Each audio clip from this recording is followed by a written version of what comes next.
ये प्रणाम भाव ही भूमि और जन का दृढ़ बंधन है। इस दृढ़ भित्ति पर राष्ट्र का भवन तैयार किया जाता है। इसी दृढ़ चट्टान पर राष्ट्र का चिरजीवन आश्रित रहता है।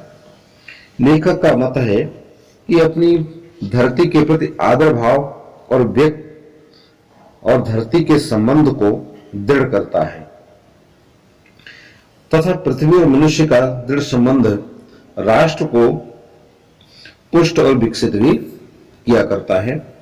इसी प्रणाम भाव की जो मजबूत दीवार है उसी पर राष्ट्र का भवन तैयार होता है। इस आदर भाव की सुदृढ़ दीवार पर ही राष्ट्र के भवन को निर्मित किया जा सकता है। आदर की भावना एक दृढ़ चट्टान के समान है। इसी चट्टान पर टिककर राष्ट्र का जीवन भी स्थायी होता है, अर्थात कौन सा राष्ट्र कितने समय तक संसार में रहेगा ये उसकी इसी बात पर निर्भर करता है कि इस वहां के निवासी इस भूमि के साथ कितने आदर भाव से जुड़े हुए हैं। इसी मर्यादा को मानकर राष्ट्र के प्रति मनुष्यों के कर्तव्य और अधिकारों का उदय भी होता है। पृथ्वी मेरी माता है और मैं उसका पुत्र हूं। इस भावना के साथ माता और पुत्र के संबंध को मर्यादा को स्वीकार करके प्रत्येक देशवासी अपने राष्ट्र एवं देश के लिए अपने कर्तव्यों और अधिकारों के प्रति सजग हुआ करता है। और जो व्यक्ति इस माता पुत्र के संबंध को स्वीकार करता है उसे ही पृथ्वी के वरदानों में भाग पाने का अधिकार है। तो पृथ्वी हमारे लिए कौन कौन सी वस्तुएं प्रदान करती है? स्वच्छ जल, स्वच्छ वायु, खाने पीने के लिए अनाज, अनेक प्रकार के फल फूल, ये सब कुछ प्रदान करती है।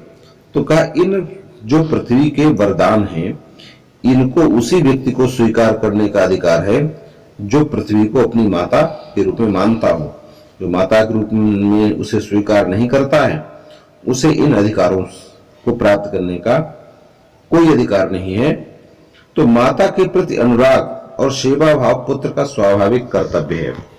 एक पुत्र का कर्तव्य है कि वह अपनी माता से प्रेम करे, उसकी सेवा करे, और जो एक काम नहीं करता है वह पुत्र नहीं कहलाता है। तो इसलिए जो पुत्र अपनी माता का सत्कार करता है उन्हें उसकी संपत्ति को पाने का अधिकार भी हुआ करता है। हम पृथ्वी से जल वायु ग्रहण करते हैं तो हमें उसकी सेवा भी करनी चाहिए।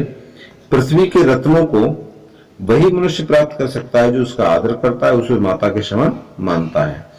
अतः प्रत्येक पुत्र का यह पावन कर्तव्य है कि वह अपनी माता को स्नेह करे, निस्वार्थ भाव से उसकी सेवा करे, इस प्रकार उसका आशीर्वाद प्राप्त करे और माता के प्रति अपने कर्तव्य का पालन एक निस्वार्थ धर्म भी है। तो इसलिए कहा कि माता के प्रति अनुराग सेवा भाव पुत्र का स्वाभाविक कर्तव्य है, वह एक निष्कारण धर्म है। स्वार्थ के लिए पुत्र का माता के प्रति प्रेम और पुत्र के अधःपतन को सूचित करता है। जो जन भूमि के लिए साथ अपने संबंध को जोड़ना चाहता है उसे अपने कर्तव्यों के प्रति पहले ध्यान देना चाहिए। कुछ लोग संसार में ऐसे होते हैं जो अपने स्वार्थ की पूर्ति के लिए अपनी माता से प्रेम करते हैं। वे अपनी माता की संपत्ति पर दृष्टि जमाए रहते हैं। तो कहा माता से इस प्रकार से किया गया प्रेम उसके पतन का परिचायक हुआ करता है। राष्ट्र के उत्थान के स्थान पर उसकी अवनति का कारण सिद्ध होता है। ऐसे स्वार्थी पुत्र राष्ट्र की कभी भी उन्नति नहीं कर सकते। इसलिए जो व्यक्ति अपनी धरती माता के साथ अपना संबंध जोड़ना चाहता है, जो उसका सच्चा पुत्र बनना चाहता है या कहलाना चाहता है, तो का उसे निस्वार्थ भाव से अपने कर्तव्य पालन पर ध्यान देना चाहिए। तभी राष्ट्र उन्नत और विकसित हो सकता है। माता अपने सब पुत्रों को समान भाव से चाहती है। एक पंक्ति सूक्ति अंडरलाइन करेंगे, अपने आप ध्यान देंगे कि माता अपने किसी भी पुत्र के साथ भेदभाव नहीं किया करती है। वह सबसे समान भाव से प्रेम करती है, सभी के समान भाव से मंगल कामना करती है। वह ये भी चाहती है कि हमारे सभी पुत्र उन्नति करें। तो इस प्रकार पृथ्वी पर बसने वाले जन भी पृथ्वी की दृष्टि में क्या है, समान है, बराबर है। उनमें ऊंच और नीच का भाव नहीं है। जो मातृभूमि के उदय के साथ जुड़ा हुआ है वह समान अधिकार का भागी है। पृथ्वी पर निवास करने वाले जनों का विस्तार अनंत है। पृथ्वी पर जो भी मनुष्य रहते हैं, कहा कि वो कितने विस्तृत क्षेत्र में निवास करते हैं, कुछ कहा नहीं है। ऐसा कोई क्षेत्र नहीं जहां वे निवास ना करते हैं। नगर, जनपद, पुर और गांव, जंगल, पर्वत नाना प्रकार के जनों से भरे हुए हैं और ये जन अनेक प्रकार की भाषाएं बोलने वाले हैं। अनेक धर्मों को मानने वाले हैं, फिर भी ये मातृभूमि के पुत्र हैं और इस कारण उनका सौहार्द भाव अखंड है। तो लेखक का कहना है कि इस पृथ्वी पर जितने भी मनुष्य हैं ये कहां कहां नहीं रहते, अर्थात ऐसा कोई क्षेत्र जगह नहीं है जहां पर वो रहते नहीं है, लेकिन इस पृथ्वी की दृष्टि में वह सभी बराबर हैं। उनमें कोई ऊंच नीच की भावना नहीं है। पृथ्वी पर जितने भी मनुष्य हैं, जिसका भी इस पृथ्वी पर जन्म हुआ है, वह समान इस पृथ्वी पर समान सुविधाओं को प्राप्त करने का अधिकारी है। ये धरती माता अपने सभी पुत्रों को समान रूप से सभी वस्तुएं प्रदान करती है। इस मातृभूमि की सीमाएं अनंत हैं, चाहे नगर हो, चाहे जनपद हो, गांव हो, कोई भी हो। यहाँ पर रहने वाले लोग अनेक प्रकार की भाषाएं बोलते हैं, अलग अलग धर्मों को मानते हैं, फिर भी इस पृथ्वी पर निवास करने के कारण ये सब के सब पृथ्वी के पुत्र हैं और इस कारण में आपस में प्रेम होना, एक दूसरे के साथ बंधुता के साथ निभाना, एक दूसरे का सहयोग करना, ये सभी प्रेम भाव से इस पृथ्वी पर निवास करते हैं। भाषा, धर्म, रीति रिवाज में भले चाहे इनकी अनेकता हो, लेकिन इनकी एकता में कोई भी बाधा उत्पन्न नहीं करते हैं। पृथ्वी के विशाल प्रांगण में सभी जातियों के समान क्षेत्र हैं। समन्वय के मार्ग से भरपूर प्रगति और उन्नति करने का सबको एक जैसा अधिकार है। किसी जन को पीछे छोड़कर राष्ट्र आगे नहीं बढ़ सकता। ये भी पंक्ति ध्यान रखने की बात है कि इस किसी भी देश में सभी मनुष्यों को उन्नति करने का अधिकार है और यदि एक की उपेक्षा कर दी जाए तो राष्ट्र का विकास नहीं होता है। जिस प्रकार से हम उदाहरण के लिए मान लें, जैसे हमारा ये शरीर है और ये मान लीजिए एक राष्ट्र है, इस राष्ट्र को भोजन मुख करवाता है और भोजन का पाचन पेट करता है। भोजन का पाचन करने के बाद जो पाचन रस है वह पेट शरीर के समस्त अंगों को प्रदान करता है।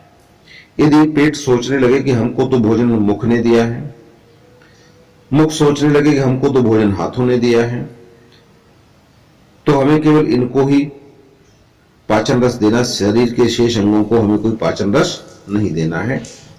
तो इस स्थिति में जिसको पाचन रस ना मिले वह अंग दुर्बल, कमजोर हो जाएगा और एक दिन वह शरीर से अलग भी हो जाता है। तो कहा कि इसी तरह से राष्ट्र में जितने भी मनुष्य हैं उन सभी को की उपेक्षा नहीं की जा सकती, सभी को साथ लेकर के चलना है। इसलिए राष्ट्र का विकास तभी होता है जब हम राष्ट्र के प्रत्येक अंग की शुद्ध रखते हैं। अतएव राष्ट्र के प्रत्येक अंग की शुद्ध हमें लेनी चाहिए। राष्ट्र के शरीर के एक भाग में यदि अंधकार और निर्बलता का निवास है तो समग्र राष्ट्र का स्वास्थ्य उतने अंश में असमर्थ रहेगा। इस प्रकार समग्र राष्ट्र को जागरण और प्रगति की एक जैसी उदार भावना से संचालित होना चाहिए। जन का प्रवाह अनंत होता है। जो मनुष्य है, जन है, तो कहा कि इस जन का प्रवाह जो है वो अनंत है, अर्थात इस राष्ट्र के इतिहास में अनेक प्रकार के उतार चढ़ाव आते हैं। इस राष्ट्र के निवासियों की श्रृंखला निरंतर चलती रहती है, जैसे जल की धारा है, निरंतर बहती रहती है। एक जल का कण पीछे से आया, एक स्थान पर ठहरा, फिर आगे बढ़ गया और और पीछे से उस स्थान को भरने के लिए दोबारा दूसरा जल आ जाता है। इस प्रकार से इस धारा का निर्माण होता है। इसी प्रकार से राष्ट्र में मनुष्यों का भी प्रवाह अनंत होता है, पीढ़ी दर पीढ़ी चलता रहता है। तो राष्ट्र के साथ उसकी पीढ़ियां जुड़ी रहती हैं। सहस्त्रों वर्षों से भूमि के साथ राष्ट्रीय जननी जो तादात्म्य प्राप्त किया, अर्थात जो उसके साथ समन्वय की भावना स्थापित की हुई है, तो का इस दृष्टि से उन सब में एक रूपता बनी हुई है। जब तक सूर्य की रश्मियां अर्थात किरणें नित्य प्रातःकाल भुवन माने संसार को अमृत से भर देती हैं, तब तक राष्ट्रीय जन का जीवन भी अमर है। इतिहास के अनेक उतार चढ़ाव पार करने के बाद भी राष्ट्र निवासी जन नई उठती लहरों से आगे बढ़ने के लिए अजर अमर हैं।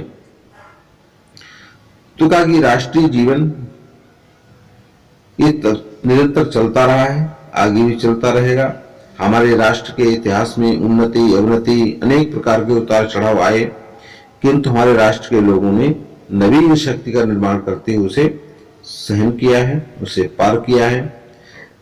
आज भी हमारे राष्ट्र के निवासी इन अनेक उतार चढ़ावों को धैर्य के साथ पार करते, उनका मुकाबला करते हैं और उत्साहपूर्वक जीवित हैं। राष्ट्र के निवासियों का निरंतर चलने वाला ये जीवन नदी की प्रवाह की भांति है। तो कहा कि जन का संततवाही जीवन नदी के प्रवाह की तरह है। संततवाही माने निरंतर बहने वाला। वही मैंने आपको पहले बताया कि जैसे नदी की धारा जल धारा का निर्माण होता है, तो जो जल आगे बढ़ गया उसका रिक्त स्थान को भरने के लिए पीछे से दूसरा जल आ जाता है, तो धारा का निर्माण होता है। उसी तरह से मनुष्यों का जीवन भी है, जो अपने कर्म और परिश्रम के द्वारा उत्थान के अनेक घाटों का निर्माण करते रहते हैं। इसी प्रकार राष्ट्र का मानव जीवन भी अपने श्रम और कर्म से अपने राष्ट्र में यत्र तत्र विकास के पद चिन्हों को छोड़ता चला जाता है। फिर आता है संस्कृति। राष्ट्र का तीसरा अंग है मनुष्य की संस्कृति। मनुष्यों ने युगों में जिस सभ्यता का निर्माण किया है, वही उनके जीवन की श्वास प्रश्वास है। बिना संस्कृति के जन की कल्पना कबंध मात्र है। कबंध कहते हैं शरीर, कैसा शरीर जिसमें सिर ना हो, सिर कटा हुआ अर्थात धड़। तो जैसे किसी मनुष्य का किसी जानवर का यदि सिर काट दिया जाए और जो उसका कबंध है, धड़ है, वह जीवित नहीं रहता है, मृत हो जाता है। उसी प्रकार से मनुष्य हैं, यदि उनकी संस्कृति नहीं है तो वे राष्ट्र मृत हो जाया करते हैं। इसलिए संस्कृति के बिना मनुष्य की कल्पना ही नहीं की जा सकती है, क्योंकि संस्कृति मनुष्य का मस्तिष्क हुआ करता है। संस्कृति के विकास और अभ्युदय के द्वारा ही राष्ट्र की वृद्धि संभव है। राष्ट्र के समग्र रूप में भूमि और जन के साथ साथ जन की संस्कृति का महत्वपूर्ण स्थान है। यदि भूमि और जन अपनी संस्कृति विरहित कर दिए जाएं, उनको हटा दिया जाए, उनकी संस्कृति को समाप्त कर दिया जाए, तो राष्ट्र का लोप समझना चाहिए। राष्ट्र समाप्त हो जाया करते हैं। जीवन के बिटप का पुष्प संस्कृति। एक पंक्ति भी सूखती है कि जैसे हम अब कोई पेड़ है, बिटप माने पेड़, यदि उस पे फल ना हो, फूल ना हो, पत्तियां ना हो, तो उस पेड़ की कोई शोभा नहीं होती है। तो इसी तरह से हमारा ये जीवन रूपी जो पेड़ है, इस पे संस्कृति रूपी पुष्प है, तो उसके कारण ही मनुष्यों का अपनी अलग शोभा होती है, अलग पहचान होती है। बिना संस्कृति के, जैसे बिना फूलों के पेड़ सुंदरता को प्राप्त नहीं करता है, उसी तरह से बिना संस्कृति के मनुष्य का जीवन भी सारहीन हुआ करता है। संस्कृति के सौंदर्य और सौरभ में ही राष्ट्रीय जन के जीवन का सौंदर्य और यश अंतर्निहित है। ज्ञान और कर्म दोनों के पारस्परिक प्रकाश की संज्ञा संस्कृति, अर्थात हम ज्ञान के क्षेत्र में जो सोचते हैं और कर्म के क्षेत्र में जो हम रचते हैं, कार्य करते हैं, तो इन दोनों के जो सम्मिलन है का उसका ही नाम संस्कृति है। भूमि पर बसने वाले जन ने ज्ञान के क्षेत्र में जो सोचा, कर्म के क्षेत्र में जो रचा, दोनों के रूप में हमें राष्ट्रीय संस्कृति के दर्शन मिलते हैं। जीवन के विकास की युक्ति ही संस्कृति के रूप में प्रकट होती है। प्रत्येक जाति अपनी अपनी विशेषताओं के साथ इस युक्ति को निश्चित करती है और उससे प्रेरित संस्कृति का विकास करती है। इस दृष्टि से प्रत्येक जन को अपनी अपनी भावना के अनुसार पृथक पृथक संस्कृतियां राष्ट्र में विकसित होती हैं, परंतु सबका मूल आधार पारस्परिक सहिष्णुता और समन्वय पर निर्भर करता है। कि एक राष्ट्र में अनेक प्रकार की संस्कृतियां विकसित हो सकती हैं। जिस प्रकार से एक कोई बगीचा है, उसमें तरह तरह के पुष्प खिला करते हैं, तरह तरह के पेड़ हुआ करते हैं, तो उसी प्रकार से एक राष्ट्र में अनेक प्रकार की संस्कृतियां हो सकती हैं, लेकिन उन संस्कृतियों का किसी भी राष्ट्र की उन्नति के लिए समन्वय का होना अत्यंत आवश्यक है। इस संस्कृतियों के मूल में समन्वय ना हो, पारस्परिक सहनशीलता ना हो, सहिष्णुता ना हो, सहयोग की भावना ना हो, तो राष्ट्र का विकास संभव नहीं है। राष्ट्र के विकास के लिए संस्कृतियों में समन्वय की भावना का होना अत्यंत आवश्यक है। एक उदाहरण के रूप में लेखक ने बताया कि जंगल, आप जानते हैं जंगल में अनेक प्रकार के पेड़ पौधे हुआ करते हैं और वे सभी पेड़ पौधे अपनी अपनी उन्नति करते हैं अर्थात निरंतर ऊपर की ओर बढ़ते रहते हैं। कोई भी पेड़ दूसरे पेड़ को दावा नहीं करता है, उसको ढक नहीं दिया करता है, क्योंकि पेड़ पौधे भी जानते हैं हमें अपनी उन्नति करनी है तो दूसरे पेड़ को भी उन्नति अपनी करनी है। तो जंगल में जिस प्रकार अनेक लता, वृक्ष और वनस्पति अपने अदम्य भाव से उठते हुए पारस्परिक सम्मिलन से अवरोधी स्थिति प्राप्त करते हैं, उसी प्रकार राष्ट्रीय जन अपनी संस्कृतियों के द्वारा एक दूसरे के साथ मिलकर राष्ट्र में रहते हैं। जिस प्रकार जल के अनेक प्रवाह नदियों के रूप में मिलकर समुद्र में एक रूपता प्राप्त करते हैं, जैसे आप जानते हैं जल की अनेक धाराएं, छोटी छोटी धाराएं आकर के एक जगह पर इकट्ठी होती हैं, नदी का रूप धारण कर लेती हैं और वे नदियां जाकर के समुद्र में मिल जाती हैं।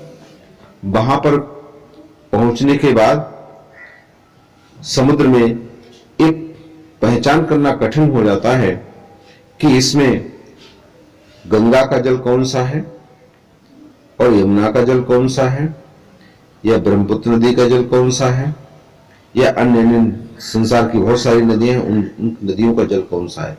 ये सभी एक जैसी हो जाया करती हैं।